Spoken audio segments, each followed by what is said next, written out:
messieurs, très chers internautes, amis de Kilongo TV, bonjour, bonjour. On est donc là dans cet homme de vieillard de Kabinda. Vous savez, l'autre fois on était venu ici avec notre star, l'artiste comédienne Ariachou Louyeye, et Madame Lema, j'allais dire, Ariachou Lema. Et lorsqu'on était venu ici, on a amené quelques vivres frais pour soutenir, pour aider les vieillards. Après ces gestes d'amour de Ariachou Lema, vous savez, il y a eu des hommes de bonne foi qui nous ont appelés pour soutenir aussi ces vieillards, cet homme de Kabinda. Et parmi lesquels nous avions cité notre sœur Rebecca, elle, qui nous avait appelé. Elle a dit non, Rabbi, je vais faire aussi un geste, soutenir ses mamans, soutenir ses papas, soutenir ses pépés de cet homme de vieillard de Kabinda. Et elle a dit non, comment faire ces gestes? Je lui ai donné le numéro, elle nous a appelé, elle a envoyé quand même quelque chose, donc nous allons remettre entre les mains de la responsable, la directrice de cet homme de vieillard. Excusez-moi, je suis habitué avec les orphelinats, mais aujourd'hui on est dans cet homme de vieillard de Kabinda. Je ne sais pas, Coco Dema, nous allons d'abord balancer les images de Ariachou, ou bien on va directement chez la directrice, après on va balancer les images, je ne sais pas. Et Korodema me fait signe qu'il suivait d'abord quelques images de Ariachou lorsque nous étions venus ici. Et puis... Là, oui, les gens prennent Et ça,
c'est tout, surtout dans un danger des morts.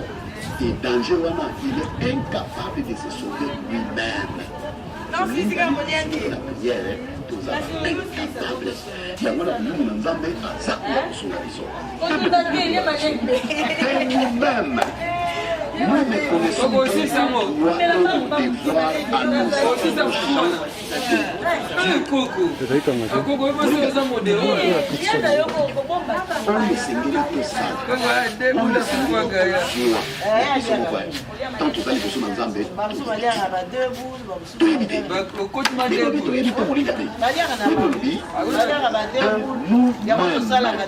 Nous connaissons pas notre droit et nos devoirs.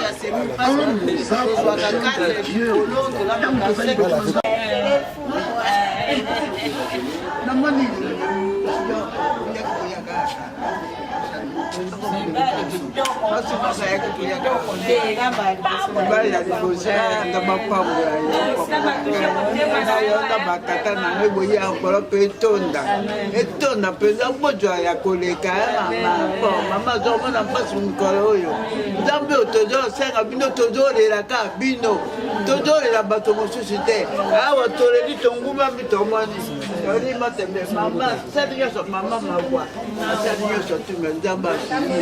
apisa ambola pezo tonde sika sorti ka ko sala yango yo ko mapango lipa bakoko bosala bikamwa na ndako na mesala na makamwa so likolo na kombo na Yesu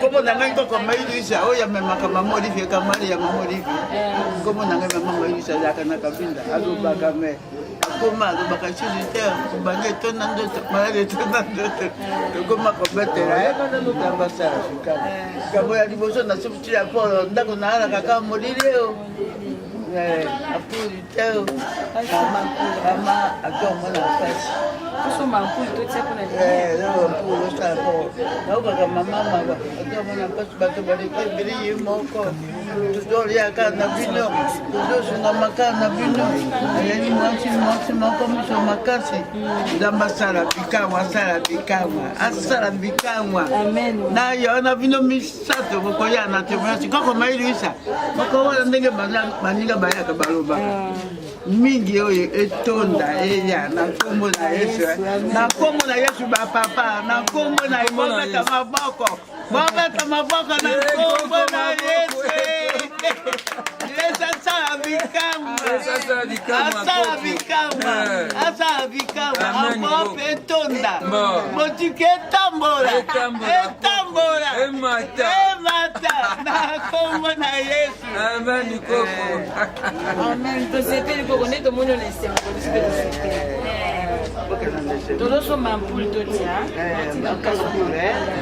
totia mpona lumière mpona na somolele te totia lumière mama atokuma mokumba mama azomona mpasi soko bino te mama azali mwasi aleki na mibali azosala mosala mpena ampuli tozosomba sikoyo totia nkasi azoliakaka nesika nakapela bino mwanzelo nakapela bino kombo na wanini mama luyeye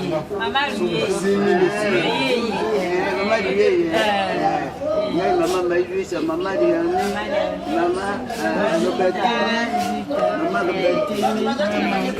awa mama olorina mama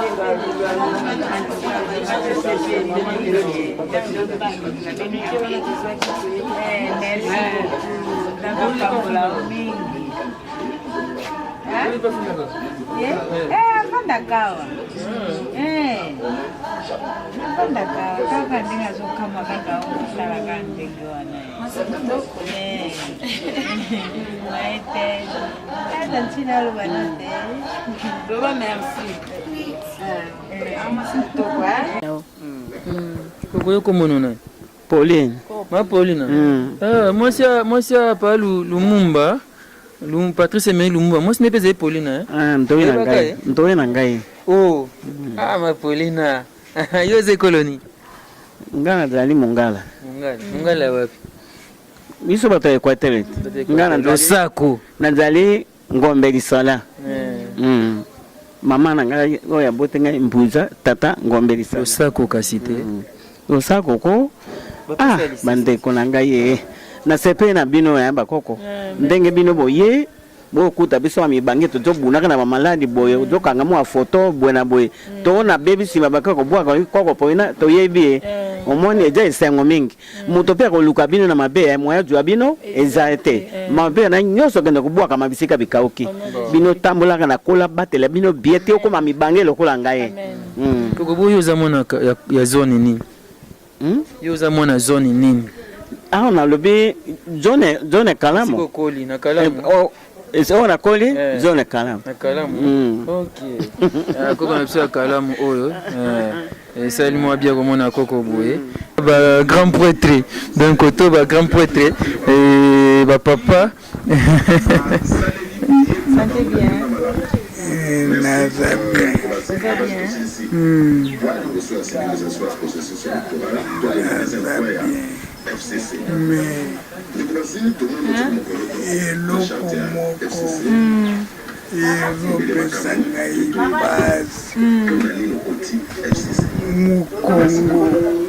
Mukongo na makolo nabukanaka me potawana lokolo na sikoyo ezobongate. Voilà, c'est grand-père, le vieux que vous voyez là en train de parler avec Ariane. Il explique son cas. Donc, cet homme de vieillard aujourd'hui, ils sont vraiment joyeux de voir leurs filles, leurs petites filles, leurs amis. Vous savez, lorsque les gens vieillissent, ils deviennent amis aux enfants. Et là, Ariane parle avec ses grands-pères qui lui expliquent son cas. Voilà, je pense que le vieux est en train de bénir cette jeune dame, Madame Lema, Nazo bénédiction et pas à papa et pas à Coco, na homme de vieillard Oyo. Je pense que vous qui nous suivez, vous qui pouvez faire ce genre de choses, ces genres de gestes, n'hésitez pas, faites ça. C'est une façon aussi d'avoir des bénédictions, c'est une façon d'être béni. Ils ont presque le même tableau. Okay. Il est hypertendu. Ici, il a été opéré de la prostate. De l'autre côté, lui aussi le même cas. Et vous allez voir que ils ont presque tous, ils souffrent de maladies cardiovasculaires, les nerfs, tout ça. Et puis pour les hommes, il y a des cancers de prostate qui les embêtent. Lui, il a été opéré, mais maintenant il doit suivre d'autres soins. Ils suivent quand même les soins? Oui, ils suivent les soins. Parce que lui, c'est un ancien postier, il travaille à la poste. Il a une chance parce qu'il est pris en charge par quoi on appelle ça, entreprise. Mais de l'autre, là où il a frôlé la AVC, vous voyez, il a perdu presque sa mémoire. Ici, il n'a pas encore trouvé le traitement parce que c'est un vulnérable, c'est un indigent. Et ça a commencé, mais je ne sais pas. Avec le papa qui est là de l'autre côté, lui, je l'ai consulté, je suis allé le conduire quelque part. Il a une ordonnance de $300, le papa qui est assis là-bas. Donc il y a trois handicapés aussi. Oui, il a un problème. Le rhumatisme aigu qui l'a rendu presque infirme. Moi, je me rends directement chez la directrice pour remettre l'enveloppe que Rebecca, elle, a envoyée depuis la Grande-Bretagne. Rebecca, merci pour ces gestes. Vous qui aimez soutenir les gens, vous qui avez quand même les moyens, vous pouvez faire mieux que Ariachou, mieux que Rebecca, elle, vous pouvez faire mieux, n'hésitez pas. Appelez-nous à travers les numéros qui sont affichés et votre geste va arriver à la destination. Hommes de vieillards, orphelinats, soutenir les malades, partout les veuves. C'est un bon geste pour vous, c'est une façon d'arracher les bénédictions. Ariachou était venu ici, elle a arraché ses bénédictions et maintenant, elle est là où elle est, que le bon Dieu puisse encore bénir cette dame, que le bon Dieu puisse bénir Coco Dema qui m'accompagne partout. Coco Dema, merci à toi Coco Dema, merci à Papa Duval Kassongo, fiston Bastien de FP International, j'en s'assure. Angèle Kinkela, la préférée, Miracle si je n'ai pas oublié, merci à Fils Kinkela, merci à vous tous qui nous suivez partout à travers le monde. Dominique Kiele, moi nom Sakata et Solo, suivons ces reportages.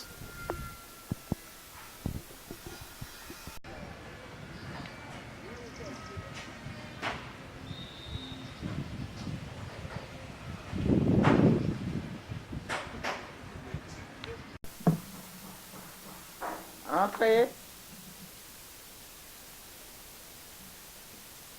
Bonjour madame. Bonjour.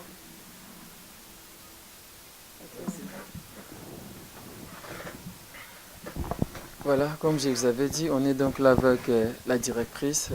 C'est elle qui gère, je voulais dire cette entreprise.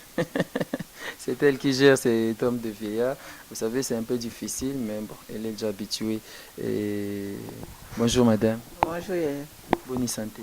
Ah, ça va. Depuis tout l'équipe, c'est moi une semaine. Je crois. Mi bangé.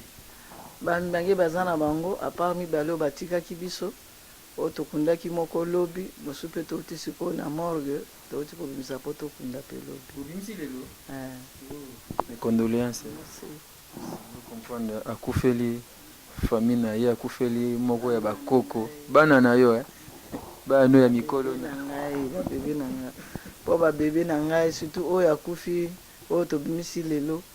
Mukola suka ba fi de sal bazala kite nga moko na ke na sukuli ye. Regard ne ya suka na mokili ezalaki elongi na ngai ntango namoni nabengi Marthe malata afungoli miso atali nga akitisi motu na se nayebaki ke azokende deja po aza so nabengi malata miso milinga omoni aseki me aseki te nayebaka kaka azokende effectivement mpe ayokufa na ntongo alobi nango. Paix à son âme, Marthe Manata Tikibiso, moko ya ba vieillard oyo bazalaka awa, be bakundi bibembe mibale po jo toyaki moko azalaki déjà bazala sa programme bima lelo toye awa Maman, et là, même d'abord, c'est qui ndé tolika kiawa, ndé komoko Rebecca Anne depuis Grande-Bretagne à Landaki, et ça qui moi passe à Bakia Gotika Bouité, à cela que moi geste, mais on a bien un geste d'amour, un peu surtout bidon, et ça va moi ndenge msusu, ndé ça que moi geste, on a bien rabi comment na homme de vieillard wana ou pesa moi mkena ngaya kosunga ba on a miliki et sunga ba wata na moi mkemoko, et na bagimbo et goza mala mina koma. Toyaki ana caméra toyapenda ana caméra bamona ndenge totiki po mingi batonga so bien so eloboko mbale pesi ya mwasi batete tosaka ombuye po yo oyo landi biso okosala pe geste lokola ndeko oyo Rebecca asali eza malamu mingi lokola Ariasho asalaki eza malamu mingi so yeto bito ya caméra te bakoko baokufa awa bazozanga eloko ya kolia pasi mingi et voilà koko de mazosunga biso na zwaki bon maman yango était ce qui était pour yango c'est Rebecca Tindaki maman Cécile maman bakoko yango oko tanga ba mona ndenge ozotanga eza 300 je crois en tout cas tipa ya c'est Rebecca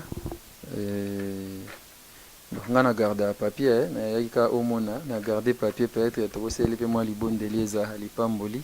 Qu'est-ce que tu pouvais dire par rapport à ça?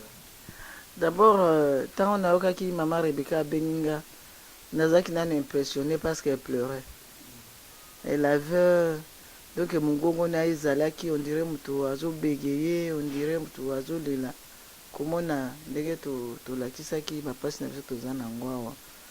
Kutu atungisamaki parce que azobenga tozokana te question à réseau natindi ba message pour avoir identité nange esaki parce mais elle insistait. Elle avait appelé plus de 6 fois. Alors Monique soki mutu aza sensible na kamba boye ngape nayoka pe pasi mingi. Comment elle s'est battue pour atteindre biso. En tout cas na pesi merci makasi parce que oyebi koko fait la batumi balimba la moko baza bana na biso to bana bango awa. Tokoti pe bakoko te nabenga bango bakoko te nabenga bango ba bébé na natsa bango pampers natsa bango pampers moto sukoli olati pampers opakoli mafuta aza nani epa na yo bon baza bakoko na âge menga na beba bango toujours ba bébé na ngai que j'aime beaucoup na kendeke pe ko embrasser bango bazaka pe na posa affection o bango bazanga na ba famille na bango. En tout cas ma Rebecca merci pe nazo senga baninga mususu o ba omona biso pe ba Holanda basa pe lokola mama Rebecca azaka mutu lokola biso nzamba touché ye pe nazo ebisaka na nzambe wana parce que chaque fois na lobakango moto nyonso azo ya ko seme awa azo defisa nzambe nzambe vraiment pambola parce que bato jamais kutana kana bango na balabala nji po basunga yo tam soto sungi ba orphelin au moins orphelin moko azali reconnaissant na baba na ebi mamoyo nazaka na orphelinat pesanga eloko mais ba oyo baza na période de transitoire na bango bazokende batika jamais ko remercier biso to bakaka na nzambe wana abakisa ebele lokola tindi bonzamba mtipata 10 fois nzambe vraiment comme ça y parce que biso tozana ko pesa ite en tout cas nzambe wana zo lokumu lokola pe akanisa biso surtout bolingo mwana mwasi wana vraiment akotinga kati ya motema mama Rebecca akotinga na kati ya motema parce que façon oyo alobelaki déjà ozwa ke mutu aza na souci pe ndenge atungisami pe eloko yango pe koma en tout cas nzambe vraiment mona ye apambola ye ya mingi koleka po ayaka pe susu pe abosanaka biso pe kosunga biso. Amen.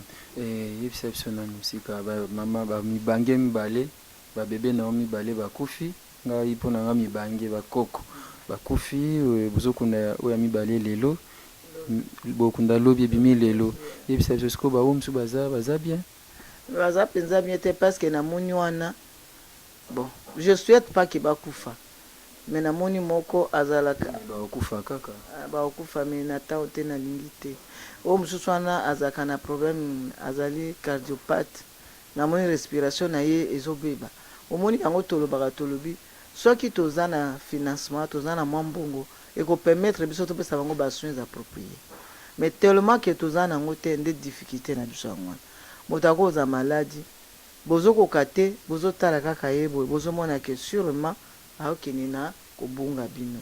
Je peux pas tokosala nde mosusu te. Epuis na papa mosusu wana mpe aza mpenza bien te, mais naosengaka nzambe parce que omoni vie ya moto ezali domaine privé ya nzambe. Ata biso tomonaka ebongo mais ta mosusu nzambe mpe olinga bongo te. Baza toujours malade. D'abord la vieillesse à soi c'est une déjà maladie. Po moto ntango baselule nyonso to ya nzoto elembi okende na yo kaka, mais nalingaka au moins na traité bango esimbi te, ça va. Po ata biso bajeune ata babe mwa bebe mosusu abotami na ye morne mosusu mpe akoli adolescent mpe azwi maladi bote nde eloko nga nasepelaka nango na lutte akei mais kotala bango nayebi ke azobela et je ne fais rien parce que j'ai pas de moyens.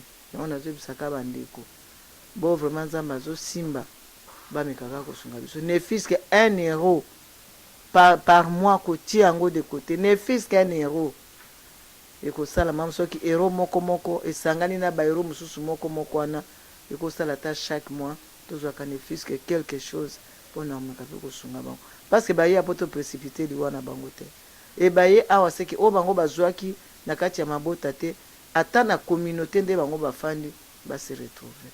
Je crois que c'est vraiment important. Voilà, vous voulez avoir ce genre des émissions, vous voulez avoir des émissions à caractère vraiment social, vous s'abonnez massivement à Wana Kilongo TV et vous avez la mingi. Et ben maman, vous copie sa numéro na yo? Oui, numéro nange ezali na Vodacom 081 plus 243. Bon, plus 243 081 94 36 714 plus 243 81 94 36 714. Vous comprenez, afin d'en avoir mi bangé et pas commander mon bangé. Maintenant que la difficulté, il y a des soins appropriés à Bango, ils ont gâté, Moko Bosanga et Loa Golia. Est-ce que vous coopérez quand même bien au ministère de la Santé, les affaires sociales? Bon, ministère a biso basala ko bango bakoyo ko sala. Mais tellement que ba besoin ezali énorme. Yango tozo kokate. Tozo kokate bo bango bazali eza ministère oyo et loger biso awo. Ministère pe oyo ezofuta biso basali nango. Ministère pe otonganda ko pona na ko kotia ba vieillard. Bazali bakolo ndako. Ka lokola mwana zana papa na ye. Mende makoki nde penza ye monana taka mboka ndenge ezali. Yango na biso pe tomekaka kosenga parce que bato bazali awa bakomi nde bana na biso nyonso bakomi bana na biso sikoyo examen te motu te po akoka kosunga. Merci beaucoup. N'hésitez pas à le bamsou et associés. Te na ina remercier ka bato nyonso o bakoambwate pa o bato bakosunga biso na nyonso o tozana ngo bosenga nzambe vraiment ko bénir bango apambola bango makasi. Nzambe apambola Ariane Lema apambola mama Rebecca N. Boso bien kwa mabanga yo zana mtaba mibange.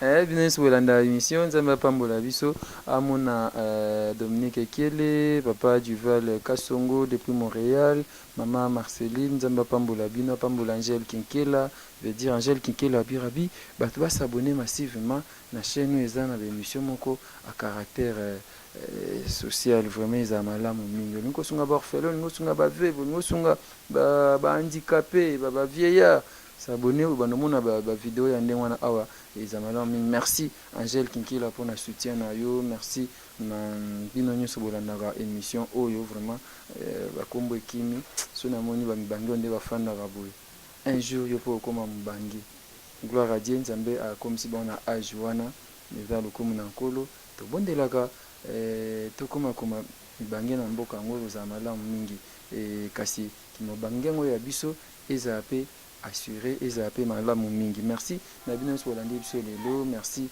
epa ya kokodema oya simbi bilili tokutani mbala sima numéro ya sika. Merci.